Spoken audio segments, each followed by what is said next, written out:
Assalamualaikum warahmatullahi wabarakatuh. Perkenalkan, saya Muhammad Imran, calon guru penggerak Angkatan 7 Kota Makassar. Pada kesempatan ini, saya akan memaparkan mengenai aksi nyata modul 1.4 budaya positif yang telah saya jalankan. Latar belakang: budaya positif merupakan nilai-nilai kebajikan yang berpihak pada murid, memberikan pemahaman akan disiplin positif bagi murid. Sangat diperlukan karena sebagai pamong, kita berkewajiban menuntun dan memfasilitasi sesuai kebutuhan dan kodrat murid dalam mencapai nilai kebajikan yang sudah disepakati, yakni sesuai dengan profil pelajar Pancasila.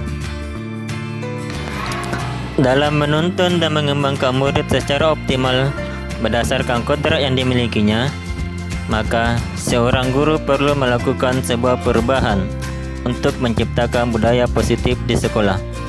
Oleh karena itu, diharapkan nilai kebajikan yang diterapkan melalui budaya positif ini dapat menjadi keyakinan yang akan menjadi motivasi intrinsik pada diri murid.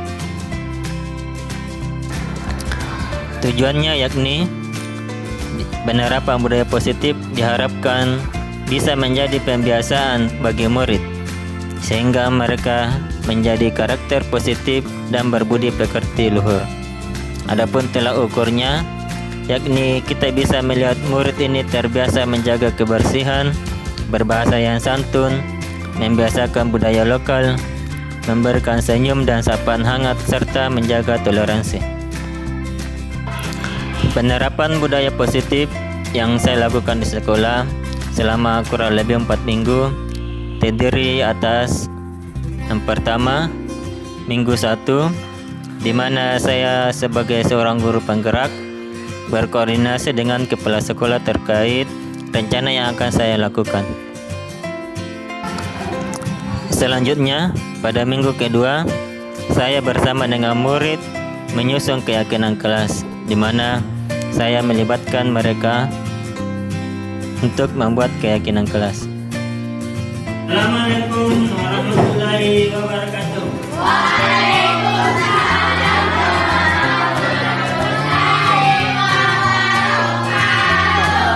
Bagaimana kabarnya hari ini anak-anak? Alhamdulillah. Bapak sudah siapkan kertas. Nanti masing-masing satu orang cukup menulis satu. Dan nanti tulis atau tempelkan di depan sini ya. Bapak akan membagikan 2 kertas, sama kertas dari masing-masing. Bapak berikan satu orang. Dan ya, sama kertasnya di kertas ini di kertas ini.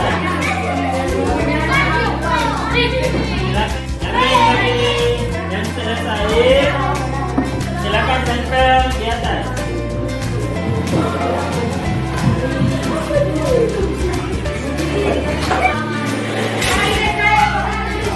Ya, silakan telepon di atas ini. Bapak mau seleksi. Kira-kira soal yang sama kita. Silakan saja.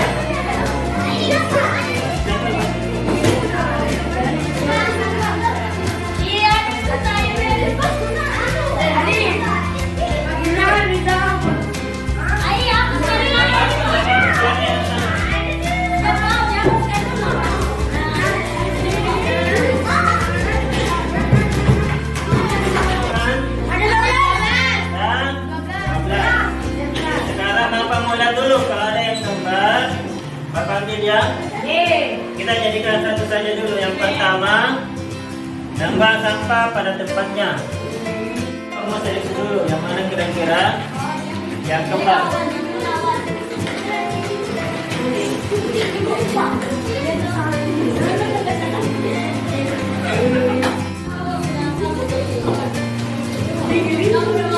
Ya, dari 12 tadi Bapak telah menyeleksi. Dan pada minggu ketiga, saya melakukan observasi dan pemantauan terkait bagaimana keterlaksanaan kesepakatan kelas yang telah dibuat pada minggu sebelumnya. Dan akhirnya pada minggu keempat, saya melakukan diseminasi atau berbagi praktik baik terkait bagaimana pemahaman dan pengalaman penerapan budaya positif ini di sekolah.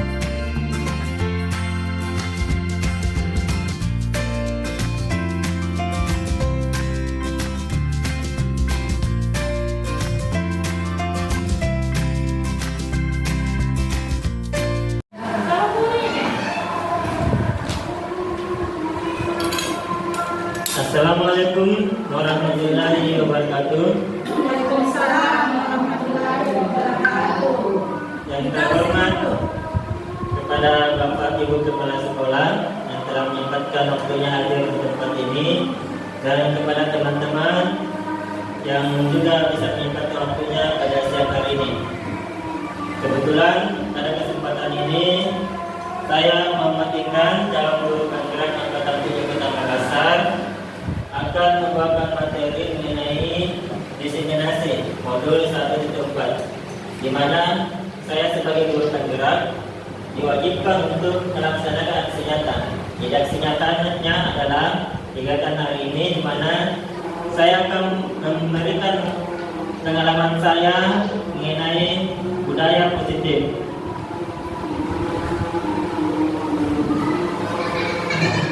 Jadi saya perkenalkan dulu.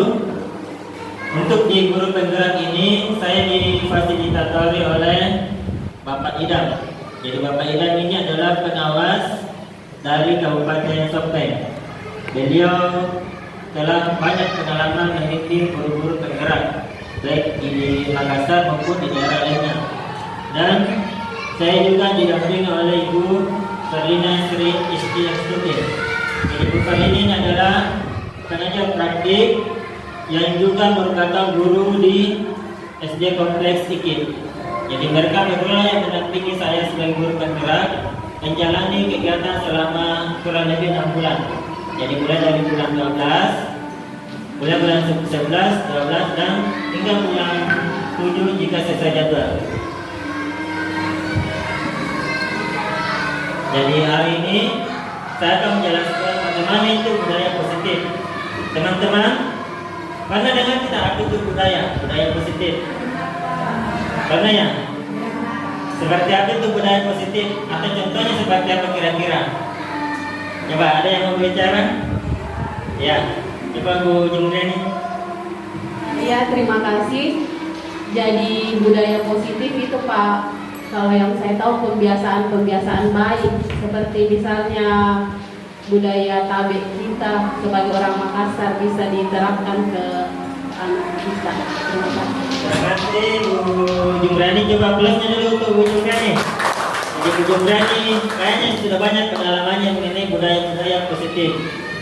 Jadi seperti tadi bahwa budaya positif adalah pembiasaan-pembiasaan, yaitu pembiasaan baik yang ada di sekolah. Jadi pada hari ini saya akan menjelaskan bagaimana itu pembiasaan-pembiasaan tersebut. Jadi menurut teori, budaya positif adalah nilai-nilai atau keyakinan atau suatu kebiasaan yang berpihak pada murid. Jadi kebiasaan ini berpihak kepada murid, jadi bukan gurunya, jadi muridnya yang dibiasakan. Yang di dalamnya mengandung sejumlah kegiatan yang menumbuhkan karakter murid. Jadi semua kegiatan ini tujuannya adalah bagaimana karakter murid ini bisa terbentuk. Jadi bagaimana kita sebagai seorang guru bisa mewujudkan karakter murid yang positif. Di budaya positif ini ada sekitar 7 poin yang akan saya jelaskan. Yang pertama yakni bagaimana perubahan paradigma belajar.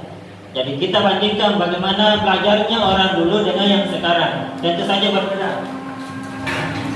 berbeda. Pembelajaran kita pada zaman kolonial dengan zaman sekarang. Sekarang sudah banyak perubahan yang terjadi. Kemudian yang kedua, materi kedua yakni disiplin positif. Yang ketiga, bagaimana motivasi perilaku manusia. Jadi nanti akan saya jelaskan bagaimana pengaruhnya motivasi di dalam manusia itu berperilaku atau dalam manusia itu bertindak. Yang keempat, bagaimana kebutuhan dasar manusia. Jadi bagaimana kita sebagai seorang guru mengetahui ini kebutuhannya anak-anak murid kita. Jangan sampai mereka yang butuhkan A dan memberikan B. Jadi misalnya bertolak belakang, murid ini akan sulit paham apa yang kita ajarkan.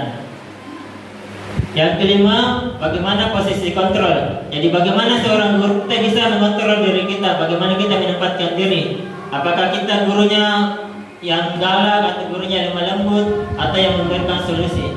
Jadi sebentar saja saya akan jelaskan bagaimana posisi kita dalam menghadapi masalah-masalah murid.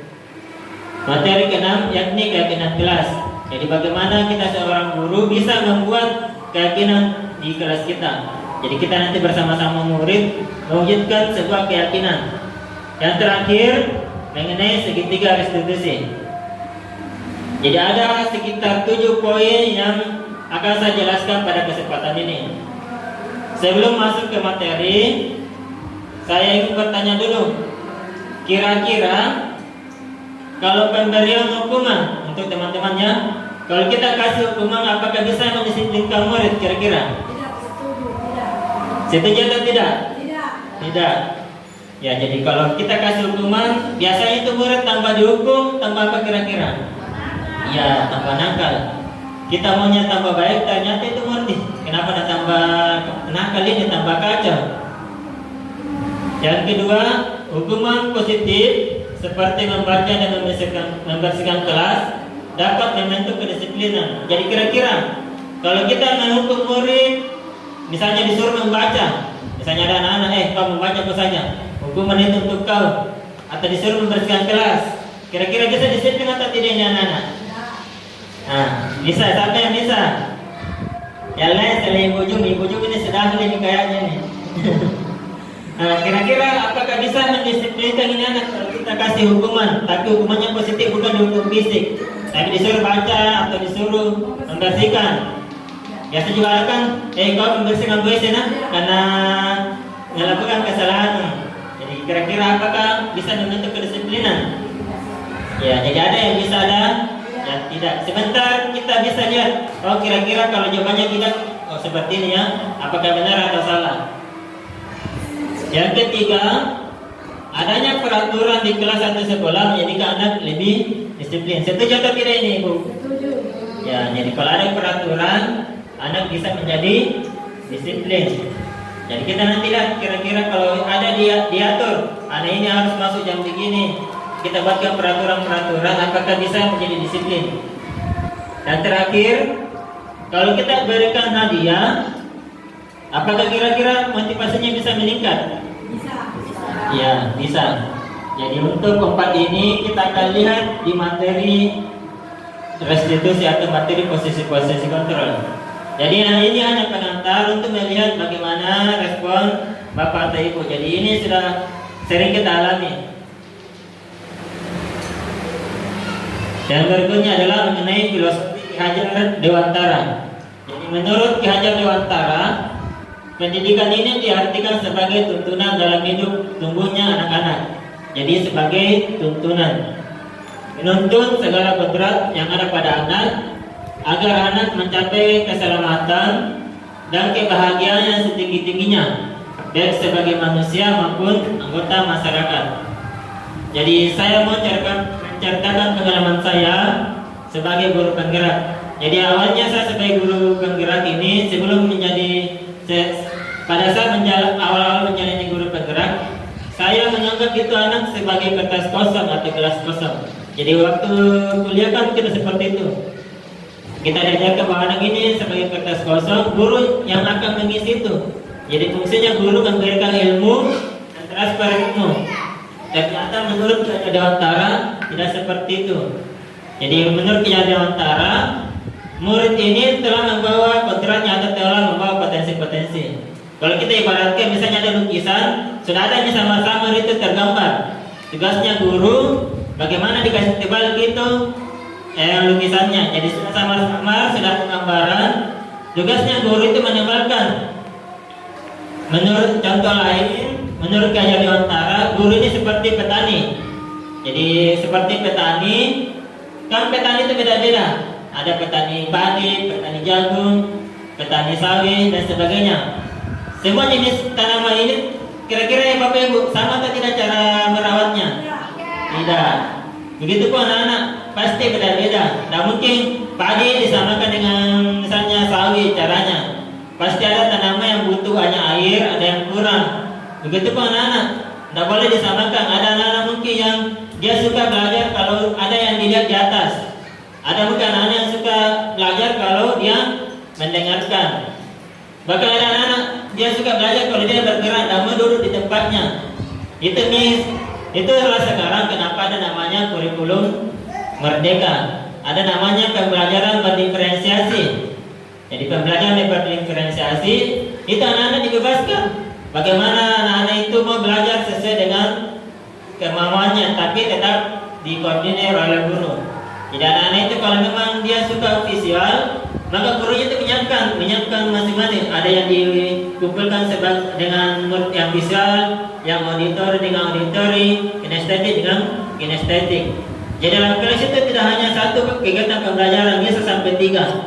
Jadi itu di kurikulum merdeka. Dan semuanya duduk menghadap ke depan, bisa bebas. Jadi itulah namanya kurikulum merdeka. Kenapa dinamakan merdeka? Karena murid-muridnya itu bebas melakukan gaya belajarnya masing-masing. Tidak hanya satu gaya belajar yang dipakai oleh guru. Bisa 2, bisa 3.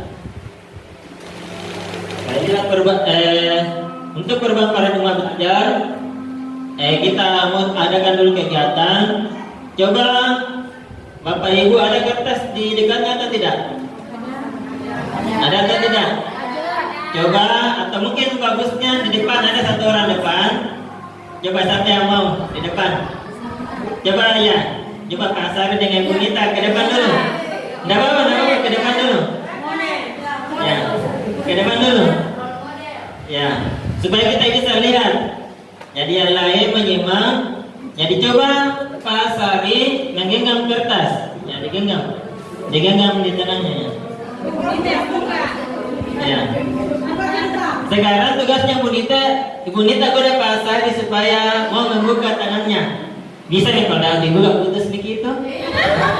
Terserah bagaimana caranya Bu Nita menggoda Pak Sari. Coba. Sembarang alasannya apa kira-kira? Pak, bisa saya minta yang ada di tangan Pak? Kalau Pak Sari usahakan jangan dibuka dan diberikan. Kira-kira bagaimana? Mau tergoda atau tidak terserah Pak Sari. Oke. Coba lagi caranya supaya bisa terbuka. Sebelum menuju penyanyi yang lebih enak. Coba Ibu Nita kira-kira bagaimana?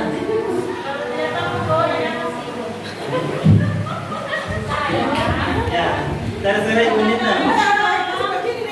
Ya bisa dibungkus jalan terus. Terserah. Ya. Pak, kasih nah itu. Kalau saya balik kasih bisa.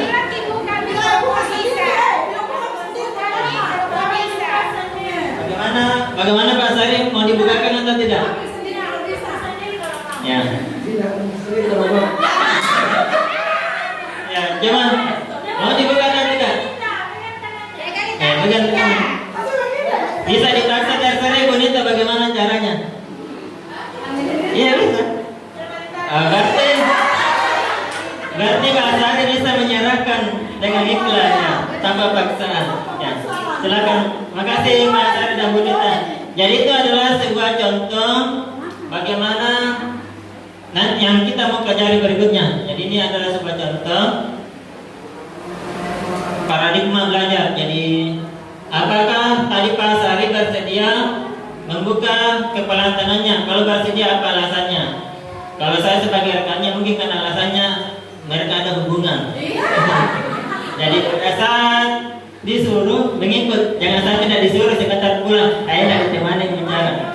Ya. Jadi dalam kegiatan ini kira-kira siapa yang memegang kontrol? Pak Sari atau Bu Nita yang memegang kontrol di tangan? Iya, Pak Sari. Ibu Nita dia cuma bisa membujuk. Kalau Pak Sari tidak mau buka, biar dia bilang putus tidak mau, tidak bisa juga. Jadi semua kontrolnya ada di Pak Sari. Dan selanjutnya bagaimana perbedaan teori stimulus respon dengan teori kontrol. Jadi pada teori stimulus respon, realitas kita itu sebenarnya semuanya sama, jadi semua dianggap sama. Di kelas pun seperti itu.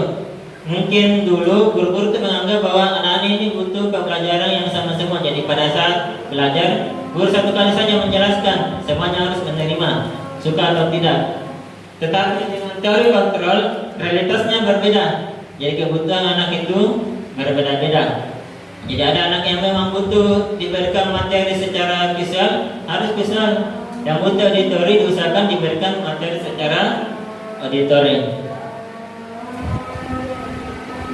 Sekarang saya melangkah ke bagian disiplin positif.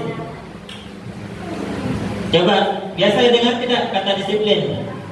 Ya, sering. Biasanya ada hubungannya dengan apa? Peraturan. Ya, peraturan. Jadi peraturan di sekolah. Jadi menurut dalam budaya kita, disiplin itu adalah sesuatu yang dilakukan seseorang pada orang lain untuk mendapatkan kepatuhan. Jadi ada yang kita lakukan supaya orang itu patuh. Jadi tujuannya disiplin. Bagaimana orang itu atau anak-anak ini bisa patuhi itu apa yang ditetapkan. Tetapi menurut Gajah Dewantara, di mana ada kemerdekaan, disitulah ada disiplin yang kuat. Jadi berbanding terbalik. Jadi mereka bebas atau merdeka, di situ nih dilihat disiplinnya. Bukan pada saat ada peraturan atau pada saat tertekan. Jadi disiplin ini adalah harus ada motivasi dari dalam diri atau motivasi internal. Jadi biarpun kita terapkan disiplin, kalau anak-anaknya atau orang lain itu tidak mau patuh, pasti tidak bisa juga. Sama di jalan, kalau ada yang tidak mau pakai helm, biar ada dalam peraturan pasti dilanggar, karena tidak ada motivasi dalam dirinya.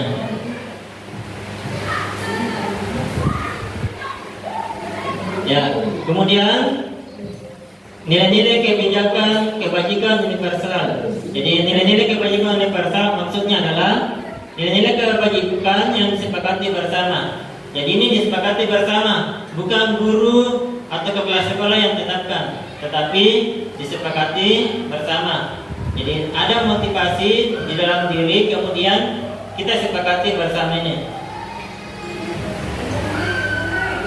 Untuk disiplin positif, ini sebenarnya ada 6 organisasi yang merumuskan teori-teori mengenai nilai-nilai kebijakan universal. Tapi pada kesempatan ini untuk memanfaatkan waktu dengan sebaik-baiknya, hanya 3 saja yang saya bahas.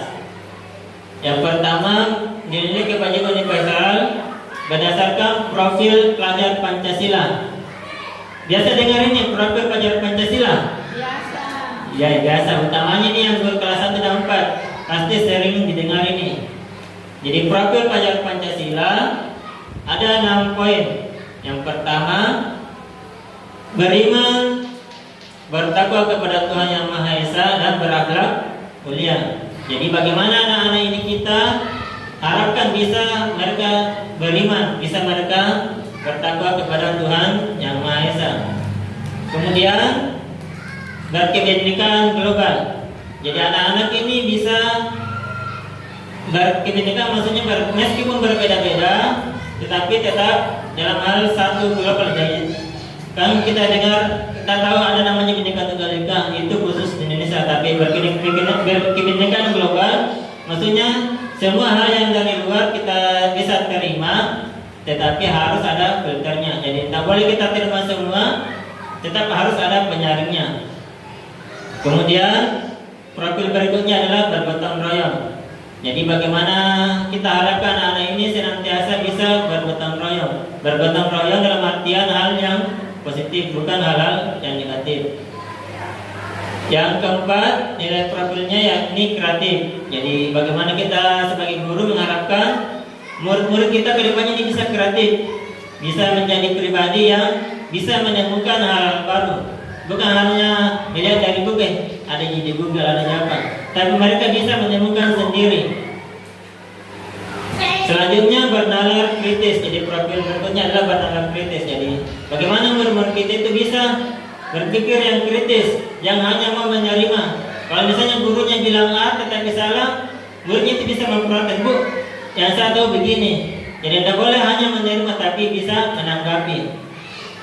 Dulu kalau apa yang dibilang guru itu pasti kita patuhi biarpun salah. Tapi sekarang anak-anak itu bisa berpikir kritis. Kalau memang salah, bisa dikatakan salah siapapun yang mengatakannya. Yang terakhir, mandiri. Jadi bagaimana kita mewujudkan anak yang mandiri ini bisa melakukan sesuatu tanpa paksaan. Yang teori berikutnya ada dua, yaitu ego primus program dan Dasarpet essential virtues. Hampir sama yang tadi, masing-masing teori ini ada bagian-bagiannya. Jadi untuk ego ada nilai kebajikannya. Pertama, toleransi, rasa hormat, integritas, mandiri, menghargai, antusias, empati, keingintahuan, kreativitas, kerjasama, percaya diri, komitmen. Jadi ada banyak poin di bagian ini. Tapi satu yang saya tanggapi, karena dia tidak ada yang beriman kepada Tuhan yang Maha Esa. Padahal itu yang paling penting sebenarnya untuk anak-anak. Bagaimana kita harapkan anak yang misalnya pintar tapi dia tidak beriman, bisa saja nanti jadi koruptor atau jadi penjahat.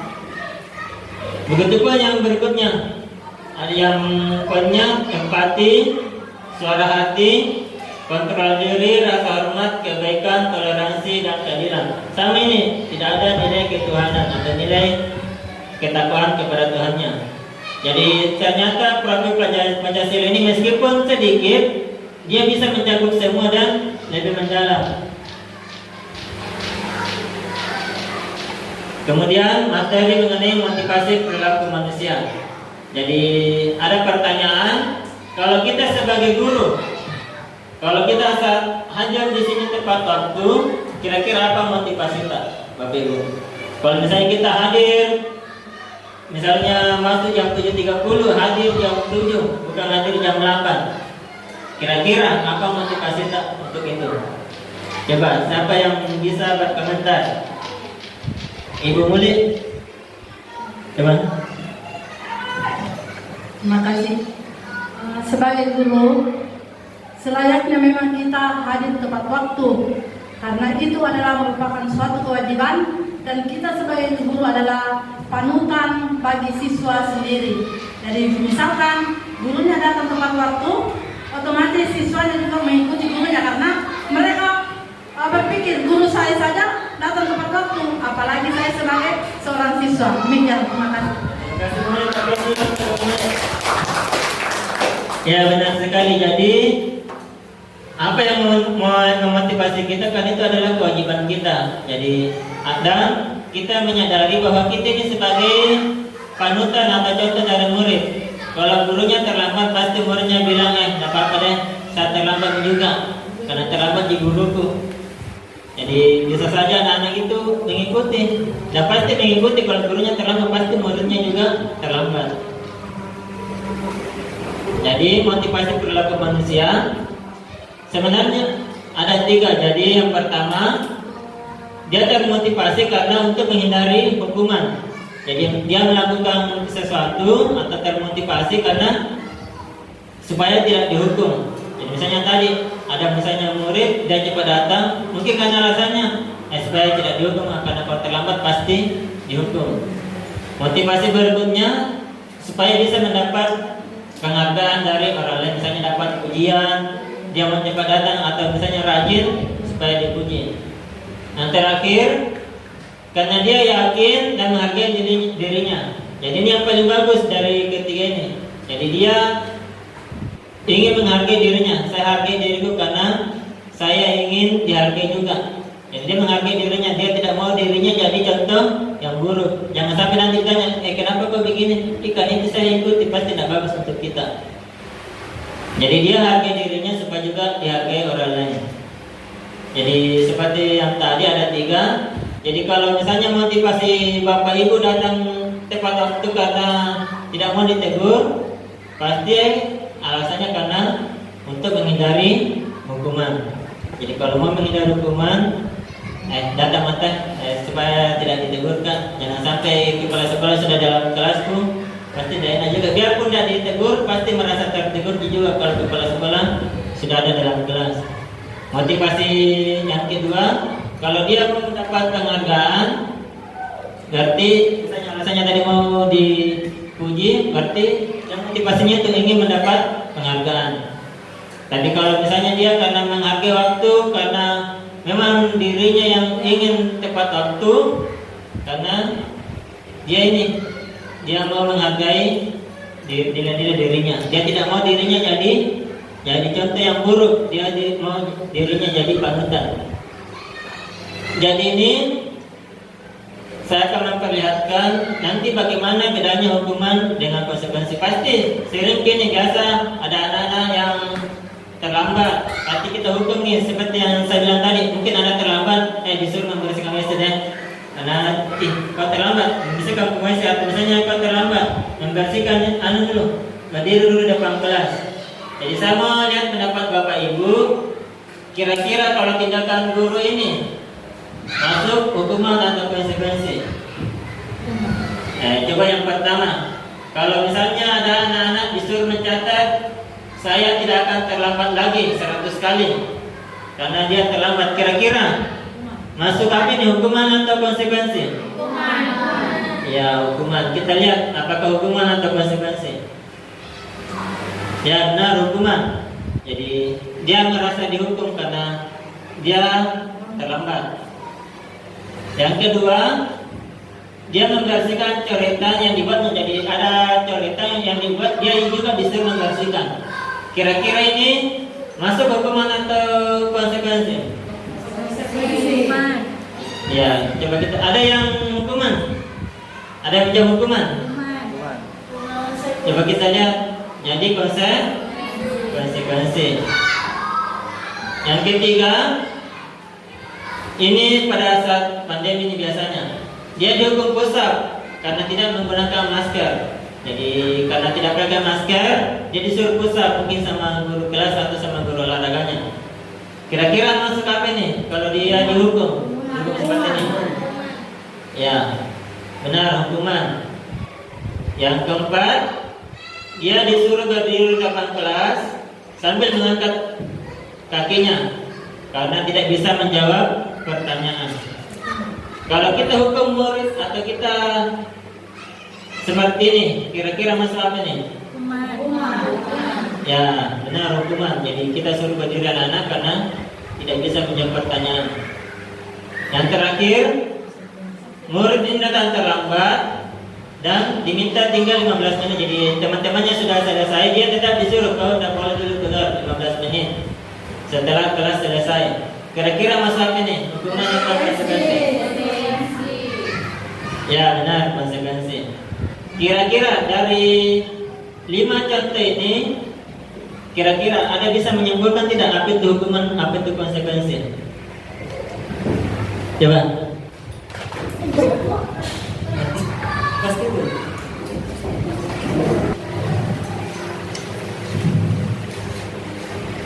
Ya, terima kasih atas kesempatannya. Jadi bagi saya hukuman itu adalah ganjaran yang diberikan kepada siswa ketika mereka melakukan sebuah perbuatan yang merugikan orang lain. Tetapi untuk konsekuensi itu merugikan dirinya sendiri. Seperti itu, Pak. Ya, terima kasih. Jadi menurut Ananda bahwa hukuman itu karena ada yang dilakukan merugikan dirinya sendiri. Yang lain kira-kira ada tidak yang berpendapat berbeda? Yang lain coba Ibu lihat.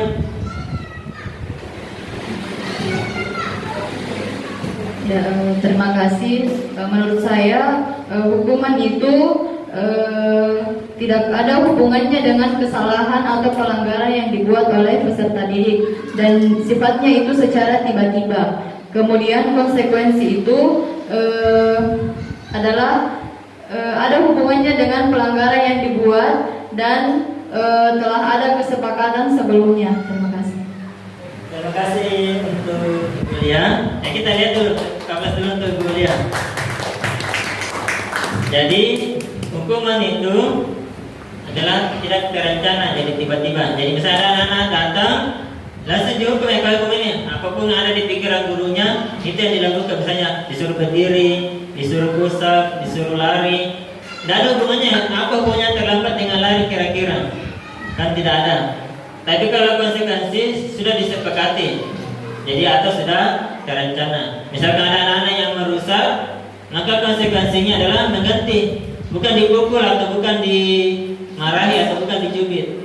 Jangan sampai dicubit dulu baru disuruh mengganti. Tidak boleh seperti itu. Jadi yang namanya konsekuensi itu sudah disepakati atau mengganti sesuatu yang sepadan atau seimbang. Dan ada namanya di sini restitusi. Ini yang akan kita pelajari di materi-materi terakhir mengenai restitusi. Jadi restitusi ini adalah bagaimana kita guru mengajar murid untuk mencari solusi. Jadi kita guru ini mengajar murid, bukan guru yang kasih solusi, tapi muridnya yang menemukan sendiri. Jadi murid ini yang menemukan solusinya. Kalau terlambat, kira-kira apa solusinya? Kalau dia misalnya merusak barang teman, apa solusinya? Bukan guru yang mencari, tapi muridnya sendiri yang menemukan. Ini yang namanya restitusi. Jadi guru cuma membantu, cuma mengarahkan anak-anak ini menemukan solusi.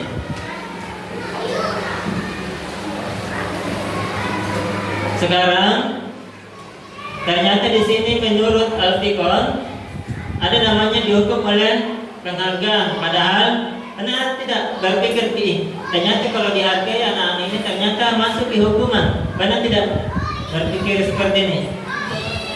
Saya juga waktu belajar materi ini, kenapa dibilang penghargaan termasuk hukuman? Ternyata ada beberapa hal yang mendasari pendapatnya Alfikon. Kenapa penghargaan termasuk hukuman? Menurut Alfikon, saat kita berulang kali menjanjikan hal kepada anak-anak agar bisa bertanggung jawab atau mempelajari sesuatu yang baru, maka kita pasti berasumsi mereka tidak dapat melakukannya atau mereka tidak memilih untuk melakukannya. Jadi maksudnya begini, kalau kita suruh anak-anak itu supaya rajin belajar, kita menganggap nih dia tidak rajin ini. Jadi kita kasih penghargaan supaya rajin. Jadi kita anggap ini anak-anak tidak bisa. Sama juga anak-anak kita kasih penghargaan karena dia ranking 1, berarti kita menganggap bahwa dia tidak bisa ranking 1 ini. Jadi kita kasih penghargaan. Jadi menurut Alfikon ini, kalau kita sering menjanjikan hadiah, kita beranggapan bahwa dia tidak bisa sebenarnya. Kita ragu, karena itu supaya bisa mencapai kita kasih penghargaan. Jadi kenapa dikatakan penghargaan sama dengan hukuman? Yang pertama karena pengaruhnya jangka pendek. Jadi pengaruh jangka pendek yang ada juga jangka panjangnya. Jadi jangka pendek itu dia termotivasi karena ada penghargaan tersebut. Jadi dia melakukan sesuatu karena ada penghargaan. Yang kedua, penghargaan tidak efektif. Jadi penghargaan ini tidak selamanya efektif. Pasti kalau tidak diberikan penghargaan, maka berubah perilakunya. Misalnya dulu awalnya rajin karena ada penghargaan, setelah itu ditarik penghargaannya, dia berubah menjadi tidak rajin lagi atau tidak mau lagi belajar. Yang ketiga, penghargaan merusak hubungan. Jadi misalnya di kelas ada yang ranking 1 sampai misalnya ranking 3. Teman-temannya yang ranking di bawah ini pasti merasa dihina atau merasa tidak dihargai. Anak-anak yang pintar ini pasti bilang, kau ranking 20 ya, begitu kau. Biasanya ada seperti itu. Jadi bisa merusak hubungan karena masalah ranking, anak-anak ini bisa bertengkar. Yang keempat, penghargaan mengurangi ketepatan. Dan kelima, penghargaan menurunkan kualitas. Yang keenam, penghargaan mementingkan kreativitas. Yang terakhir, penghargaan menghukum. Jadi menurut Alfikon ini, penghargaan ternyata banyak dampak buruknya. Jadi bukan dampak baik yang diterima kalau kita bertemu penghargaan, tetapi banyak hal yang negatif seperti ini.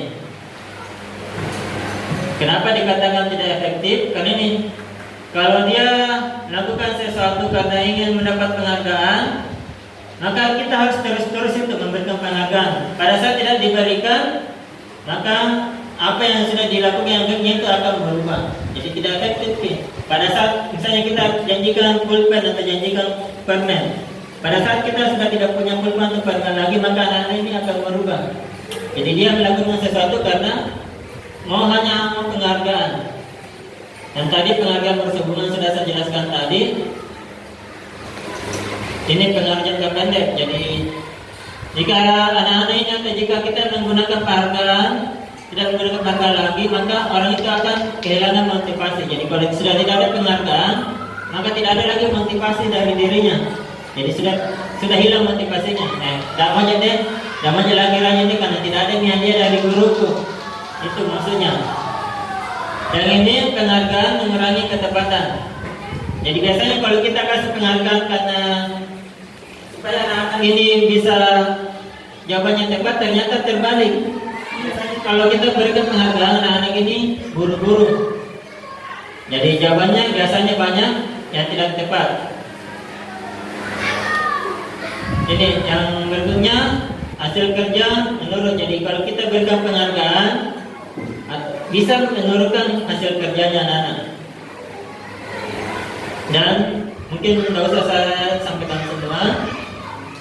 Kita lanjut ke kebutuhan dasar manusia. Jadi kita sebagai manusia ini tentu punya tujuan tertentu. Jadi kalau kita lakukan sesuatu, maka itu adalah yang terbaik yang mau kita dapatkan. Jadi pasti kita misalnya berbuat sesuatu, pasti kita mau yang terbaik. Kita mengajar pasti mau yang terbaik, yang kita takdirkan bukan yang tidak baik. Soal misalnya kita bikin kue, mau kita bawa ke sekolah. Kira-kira kalau kita bikin kue baru dibawa ke sekolah, mau tidak? Kuenya tidak enak. Tidak, pasti yang terbaik. Sama juga kalau mengajar, pasti kita mau yang terbaik.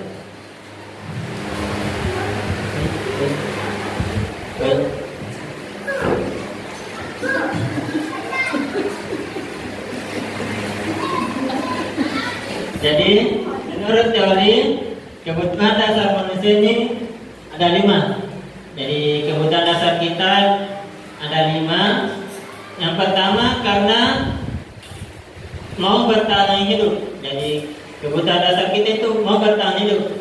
Kita bertahan hidup misalnya makan, minum, butuh tempat tinggal. Inilah yang dinamakan bertahan hidup. Jadi kita mau makan karena bertahan hidup.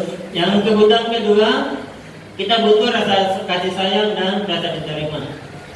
Coba kita bayangkan kalau misalnya tidak ada yang suka kita, tidak ada yang sayangi kita, sendiri di rumah, sendiri di tempat kerja, terpencil kita, pasti merasa ada sesuatu yang hilang. Kalau kita tidak seperti ini. Yang ketiga, kebebasan. Kita ingin bebas, kita tidak mau tertekan. Coba kita datang ke sekolah, tertekan terus kita datang karena kepala sekolah tak lagi pasti tertekan lebih bagus mungkin tidak hadir daripada hadir kalau dimarah-marahin. Yang keempat, kesenangan. Yang kelima, kemesraan. Jadi kelima ini adalah kebutuhan dasar manusia. Saya kasih contoh. Jadi ini Bu Ambar, dia guru kelas 2. Jadi ini Bu Ambar guru kelas 2, dia pelita. Ternyata ada anaknya ini yang nakal. Kenapa nakal? Karena dia sering sekali meminta bakal makan siang temannya dengan paksa. Jadi ini anaknya bernama Doni. Jadi Doni ini biasa istilahnya kalau orang Makassar dia pajak-pajaki temannya. Dia pajaki makanan.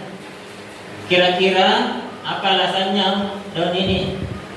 Misalnya kan tadi ada 5. Kita mau lihat kira-kira kalau jawabannya Doni ini apa alasannya.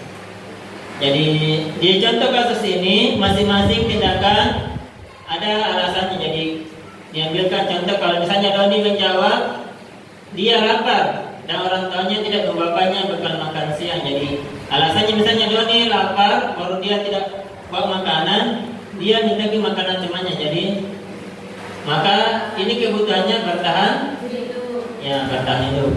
Kalau misalnya alasannya Doni karena dia senang temannya menjadi perhatikan dia. Jadi biasanya anak itu dia ganggu temannya supaya diperhatikan. Jadi kalau dia alasannya suka perhatian temannya karena dia butuh kasih sayang. Jadi biasanya di rumahnya dia sering dimarah-marah, itu biasa mengganggu di kelas supaya diperhatikan teman atau diperhatikan gurunya. Misalnya jawabannya Doni, dia bosan misalnya bosan makanannya di rumah nasi tempe saja, ternyata temannya ada yang bawa ayam atau nugget. Maka dia ini masuk kebutuhannya karena kebebasan. Jadi dia ingin bebas, dia mau coba sesuatu yang baru. Kalau misalnya Doni menjawab, Isen jawab, maka ini dia karena akan kesenangan. Jadi dia mau bersenang-senang. Dia suka temannya kalau marah, kan biasa ada anak begitu. Dia suka temannya kalau melapor, jadi dia bersenang-senang. Atau biasanya anak ini jahil. Tapi kalau misalnya Doni dia menjawab karena dia temannya mau takut, maka kebutuhannya Doni ini karena kebasahan. Jadi biasa ada anak-anak itu memang mau dilihat dia yang paling hebat di kelas. Dia tuh sebagai. Jadi ini dia dasarnya karena kebasahan. Nah, karena sudah setengah jam kayaknya lebih ini, kita breaking dulu. Mana dengar ini? Lagu Aku Punya Satu Balon? Belum. Coba saya contohkan ya. Saya dulu baru teman-teman. Jadi begini caranya. Aku punya satu palu, tambah satu palu jadi 2. Kalau 2, tangan begini. Aku punya 2 palu, tambah satu palu jadi 3. Kalau 3 kaki jadi begini. Kan? Sampainya 5. Kalau 5 begini. Atau 4 saya 4 saja. Ya coba semuanya berdiri. Kita breaking dulu, baru kita lanjut materi. Saya mulai ya. Aku punya satu palu, tambah satu palu jadi 2. Aku punya 2 palu, tambah satu palu jadi 3. Aku punya 3 palu, tambah satu palu jadi 4. Aku punya 4 palu, tambah satu palu jadi 5. Tidak usah nih. Jadi 4 saja. Sekarang kita lanjut materi berikutnya, yakni restitusi. Jadi restitusi sini saya berikan satu contoh kasus. Jadi ini kasusnya yang biasa kita hadapi di kelas. Jadi misalnya ada anak-anak yang sering terlambat. Misalnya namanya Anto, alasannya dia terlambat. Mungkin karena misalnya terlambat bangun atau misalnya alasan lain, atau memang sengaja terlambat. Dan dia biasanya tidak membawa perlengkapan. Kira-kira kalau sebagai guru, apa yang kita lakukan kalau ada anak seperti ini? Kalau misalnya dia sering terlambat, coba kira-kira kalau ada murid yang suka terlambat, apa yang kita lakukan? Coba Ibu Ida.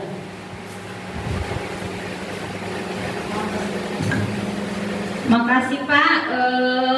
Biasanya kalau anak-anak terlambat ke sekolah, kita sebagai guru memanggil anak tersebut, menanyakan apa alasannya sampai dia terlambat. Kasus ini pernah terjadi pada siswa saya. Saya menanyakan langsung alasannya. Dia tinggal jauh Pak. Jadi besok-besoknya kalau dia terlambat 5 menit atau 10 menit saya maklumi karena rumahnya agak jauh dari sekolah. Seperti itu. Ya, terima kasih. Aplaus dulu. Jadi untuk materi selanjutnya saya akan memperlihatkan kira-kira bagaimana caranya kita hadapi ini. Jadi bagaimana posisi guru kalau menghadapi kasus nyata. Pasti beda-beda. Ada yang dimaklumi, bukan ada gurunya kalau keras-keras langsung dimarahi atau langsung dihukum. Jadi kita mau lihat kira-kira untuk hal seperti ini bagaimana. Jadi menurut Dewan Dosen bahwa guru perlu meninjau kembali penerapan disiplin di ruang-ruang kelas. Apakah efektif? Apakah berpusat memerdekakan? Apakah bisa memandirikan murid? Jadi menurut Dosen ini perlu ditinjau lagi. Jangan sampai semua guru se-Indonesia cara mengadakan ini cuma satu saja, dimarahi mungkin atau dinasihati saja. Jadi ghosting ini berkesimpulan ada 5 posisi kontrol yang diterapkan guru. Jadi ada 5. Yang pertama, guru sebagai penghukum. Yang kedua, guru pembuat rasa bersalah. Yang ketiga, guru sebagai teman. Yang keempat, guru sebagai pemantau. Dan terakhir, guru sebagai manajer. Kita mau lihat dulu masing-masing posisi ini kira-kira bagaimana perbedaannya. Jadi kalau guru penghukum, ini gurunya langsung menghukum fisik atau verbal. Kalau fisik mungkin disuruh berdiri atau disuruh pusat. Kalau verbal dimarahi. Jadi biasanya guru-guru ini langsung menekan muridnya atau langsung menghukum muridnya jika bersalah. Misalnya dia bilang, patuhi aturan saya, atau awas, atau langsung dimarahi, kau itu salah terus, kau itu terlambat terus. Jadi guru ini selalu menganggap bahwa caranya berhasil. Kalau dia marah murid, pasti murid ini akan nyerah. Ternyata tidak. Kalau dia ditegur secara fisik atau verbal, pasti akan lebih buruk lagi akibatnya. Kalau murid ini dihukum seperti itu atau gurunya penghukum, biasanya nih muridnya dendam. Biasanya mungkin ada muridnya yang kalau misalnya pakai motor, muridnya itu kasih kempes bawa motornya gurunya. Pernah ada di sini, ada murid di sini dia kasih kempes bawa motornya gurunya karena mungkin dimarahi atau dicubit. Kayaknya pernah itu. Rasanya jadi pernah. Entahnya. Ya, jadi kalau gurunya penghukum, biasa muridnya ini juga keras. Jadi dibalas keras, dibalas keras. Yang kedua, guru pembuat merasa bersalah. Jadi kalau gurunya ini dia berbicara kepada murid supaya muridnya ini merasa bersalah, supaya muridnya ini merasa, oh ternyata salah ini apa yang aku lakukan. Misalnya dia katakan, ibu atau bapak kecewa sekali sama kau, biasanya kau tak seperti ini, kenapa kau begitu? Atau misalnya kau kasihan orang tamu, orang tamu ini kerja di rumah setengah mati, kau di sini main saja. Jadi ini supaya anak-anaknya ini merasa bersalah. Tapi akibatnya ini anak ini merasa gagal. Jadi merasa gagal dan tidak sanggup membahagiakan orang lain. Biasanya juga anak-anak yang seperti ini biasanya memendam perasaannya. Dan biasanya lebih buruk. Orang yang marah lebih bagus sebenarnya daripada yang diam. Biasakan diam, ternyata lebih buruk lagi akibatnya. Biasanya ada yang diam, ternyata psikopat. Kan seperti itu. Biasanya murid yang diam ini akan tertekan, tiba-tiba meletus amarahnya. Biasanya diam-diam melanjutkan. Jadi ini murid-murid yang seperti ini yang ditindaki membuat merasa bersalah, akibatnya biasa lebih buruk dari guru penghukum. Yang ketiga, guru sebagai teman. Jadi kalau guru sebagai teman, dia tidak mau menyakiti muridnya, dia berposisi sebagai temannya. Jadi biasanya murid ini akrab dengan gurunya. Biasanya guru mengatakan bantu bapak, aku seperti itu. Atau misalnya, tidak apa-apa, nanti bapak bantu perbaiki atau bantu bereskan. Kalau gurunya seperti ini, maka akibatnya murid ini mungkin ada akibatnya dua. Muridnya bisa senang dengan guru, tapi akibat buruknya, kalau gurunya itu tidak ada, maka dia pasti akan sedih. Atau dia mau berbuat kalau gurunya yang menyuruh. Kalau guru lain, dia tidak anggap gurunya. Biasa di kelas seperti itu. Kalau gurunya sendiri dia takut, tapi kalau guru kelas yang lain, dia biasa-biasa saja. Atau dia lebih buruk lagi. Yang keempat, guru sebagai pemantau. Jadi kalau guru pemantau ini, dia biasanya mencatat kelakuan muridnya. Misalnya anak-anak yang terlambat dia catat beberapa kali. Jadi kalau anak-anak beralasan, dia pasti tanya, kalau itu terlambat, sudah begini terlambatmu. Misalnya sudah 5 kali terlambat, bapak sedang catat. Tapi akibatnya kalau misalnya gurunya seperti ini, maka muridnya harus memahami apa konsekuensi kalau melanggar peraturan. Jadi gurunya ini tidak marah kalau guru pemantau. Dia cuma memberitahukan bahwa kau salah ya, kalau melanggar. Yang kelima, guru sebagai manajer. Jadi di antara kelima ini, guru manajer inilah yang paling baik. Jadi guru manajer ini yang bisa menempatkan posisinya dengan memanfaatkan murid. Jadi muridnya ini bisa diajak untuk mencari solusi. Jadi bukan gurunya yang mencari solusi, tetapi muridnya. Jadi muridnya sendiri yang mencari solusi. Hasilnya kalau guru manajer ini, anak-anak ini menyadari kesalahannya sendiri. Jadi bukan gurunya yang menjas, bukan gurunya yang kau salah ya, tapi anaknya sendiri sadar. Oh iya pak, salah kan tadi. Lalu gurunya bertanya kira-kira bagaimana caranya nak supaya kau kesalahanmu, supaya kau perbaiki kesalahanmu. Maka muridnya akan menjadi begini pak caranya. Jadi guru manajer seperti ini. Jadi bukan gurunya yang mencari solusi, tapi muridnya. Di antara kelima tadi, ini terbagi menjadi dua. Terbagi menjadi dua motivasi. Jadi ada motivasi dari dalam, ada motivasi dari luar, ada motivasi dari dalam. Kalau motivasi dari luar ada 4. Jadi ini semua ini dari luar. Jadi menghukum, membuat merasa bersalah, teman memantau. Itu motivasinya semua karena guru, bukan muridnya. Tapi kalau dia manajer, itu anak-anak berlaku karena motivasi dari dalam dirinya. Sekarang keyakinan kelas. Coba dia pernah dengar ini keyakinan kelas? Belum ya? Jadi keyakinan ini sebenarnya kalau bisa disebut sama hampir sama dengan peraturan, cuma cara membuatnya yang berbeda. Coba saya tanya dulu, kalau misalkan kita ke sekolah atau kita ke sini yang motor, pakai helm tidak? Oke. Kenapa bisa pakai helm? Untuk keselamatan. Ada juga mungkin karena takut ditilang. Jadi ada dua motivasinya, karena misalnya ingin selamat atau karena ingin takut ditilang. Atau misalnya juga memakai masker. Kalau ada yang memakai masker pasti dua motivasinya. Misalnya karena mau ke tempat tertentu atau memang karena mau menghindari virus. Jadi kalau motivasinya dia kan dari dalam dirinya, ini yang disebut keyakinan. Jadi kalau motivasinya karena dari luar, itu karena peraturan. Jadi ini bedanya keyakinan dengan peraturan. Jadi kalau keyakinan dia asalnya dari dalam diri, tetapi kalau peraturan asalnya dari luar. Jadi kalau kita mau buat keyakinan kelas, ini yang perlu diperhatikan.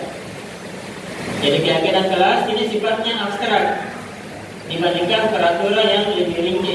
Jadi keyakinan kelas itu abstrak, tidak rinci, tidak terlalu rinci. Berikutnya, keyakinan kelas berupa pernyataan universal. Yang ketiga, keyakinan kelas senantiasa dibuat dalam bentuk positif. Jadi tidak ada pakai kata jangan, misalnya jangan membuang sampah, tapi diganti buanglah sampah pada tempatnya. Jadi tidak ada pakai kata jangan, misalnya jangan ribut di kelas, tidak boleh seperti itu. Tidak boleh ada kata jangannya. Ini contoh keyakinan kelas.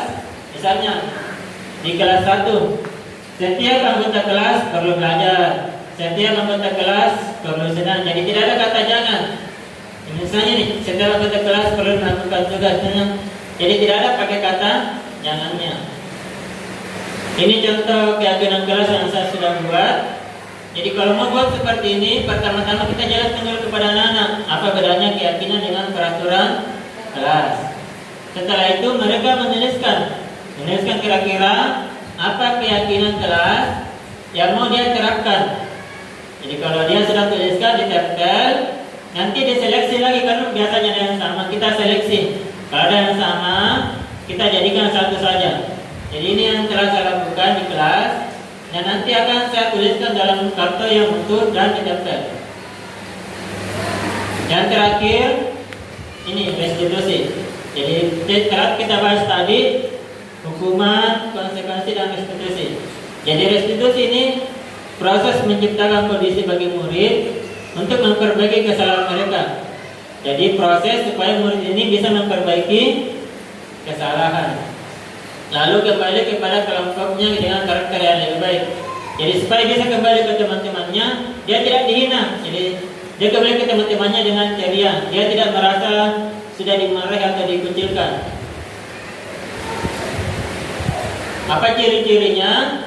Yang pertama ini bukan untuk menebus kesalahan. Jadi restitusi ini bukan untuk menebus kesalahannya anak-anak, tapi mau belajar dari kesalahan. Selanjutnya memperbaiki hubungan. Jadi hubungan yang rusak bukan antar teman diperbaiki dengan restitusi. Yang ketiga, restitusi adalah tawaran. Jadi anak-anak ditawarkan, bukan dipaksain, nak kau harus begini. Misalnya anak-anak terlambat, kau harus seperti ini, bukan. Tapi ditawarkan bagaimana nak sebaiknya, bagaimana yang harus kau lakukan nak. Yang keempat, restitusi untuk menuntun melihat ke dalam diri. Jadi disuruh anak-anak, coba nak lihat ke diri kita, apakah benar atau tidak apa yang sudah kita lakukan tadi. Yang kelima, restitusi mencari kebutuhan dasar. Yang keenam, restitusi adalah cara yang paling baik. Jadi di antara ketiga tadi, hubungan konsekuensi dengan restitusi ini yang paling baik karena dari dalam diri. Berikutnya, restitusi fokus pada karakter. Jadi karakternya anak-anak yang kita perbaiki, bukan tindakannya, bukan pada tindakan. Selanjutnya, restitusi menguatkan.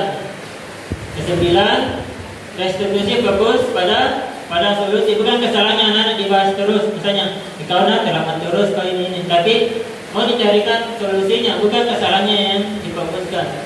Terakhir, mengembalikan murid pada kelompoknya. Jadi anak-anak ini yang sudah direstitusi bukan dicap sebagai anak yang nakal, tetapi anak yang sudah baik, sudah berubah. Untuk restitusi ini ada 3 yang kita lakukan. Yang pertama, menstabilkan identitas. Jadi distabilkan dulu identitasnya.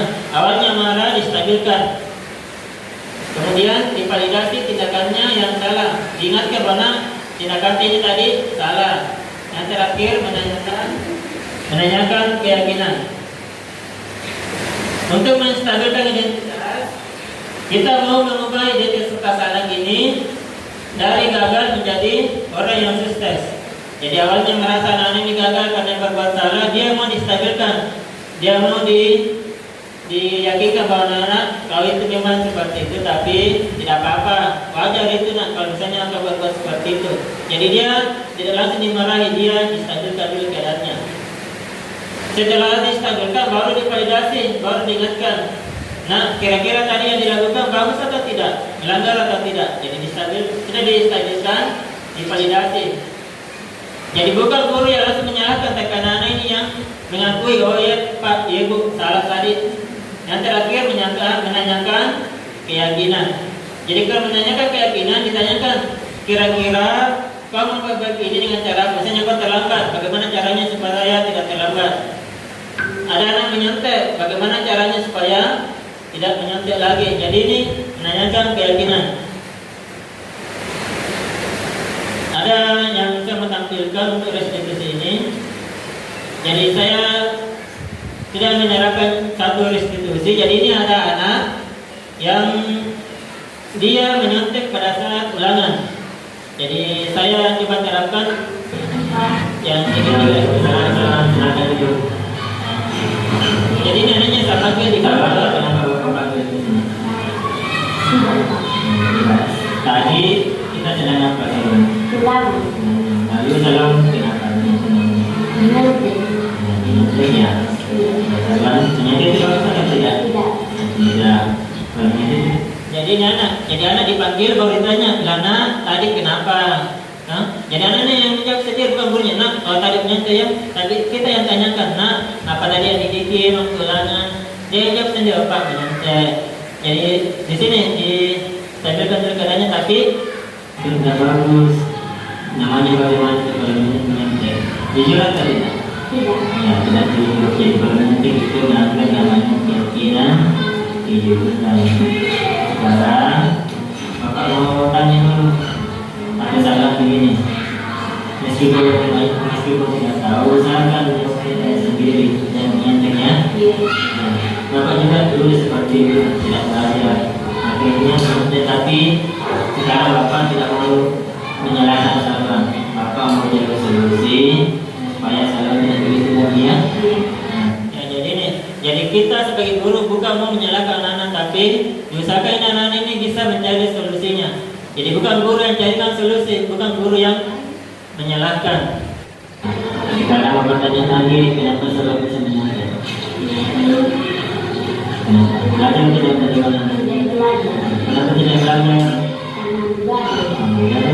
Kenapa bisa belajar? Jadi saya misalkan kalau bagaimana? Kenapa bertanya supaya tidak menyelesaikan apa yang harus dilakukan oleh yang berapa belajarnya harusnya?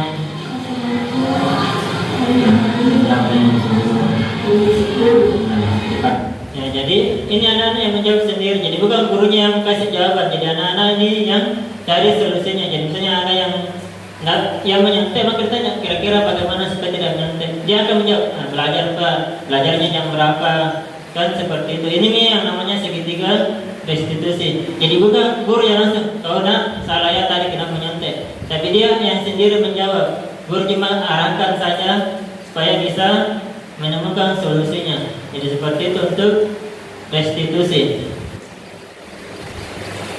Ya, ini yang terakhir kesimpulan. Jadi di budaya positif ini sangat penting untuk mengembangkan anak-anak memiliki karakter kuat sesuai dengan profil pelajar Pancasila. Jadi kita inginkan anak-anak ini bisa memiliki yang nilai tadi. Bagaimana anak-anak ini memiliki nilai ketuhanan, nilai gotong royong, nilai kritis, dan seterusnya. Kemudian supaya bisa terwujud, maka harus ada namanya keyakinan yang disepakati. Jadi tidak boleh langsung ada keyakinan, tapi ada proses-prosesnya. Dan yang terakhir, jika pun ada yang melanggar, ada yang menyalahi keyakinan yang sudah dibuat, maka dilakukanlah restitusi. Kita guru sekarang bukan lagi tugasnya menghukum, tapi membantu anak ini menemukan solusi atas permasalahannya. Itulah yang saya jalani selama kurang lebih 2 bulan di Guru Penggerak. Ada untuk 2 bulan ini ada 4 modul yang telah saya pelajari. Mulai dari pemikiran Gajah Dewantara, visi misi Guru Penggerak, nilai-nilai Guru Penggerak, dan terakhir ini budaya positif. Semoga dengan keempat modul ini saya bisa menjadi guru penggerak yang lebih baik lagi dan bisa memotivasi teman menjadi lebih baik juga. Misalnya teman-teman yang lain bisa melanjutkan, bisa mendaftar juga menjadi guru penggerak di angkatan-angkatan berikutnya. Sekian dari saya. Assalamualaikum warahmatullahi wabarakatuh.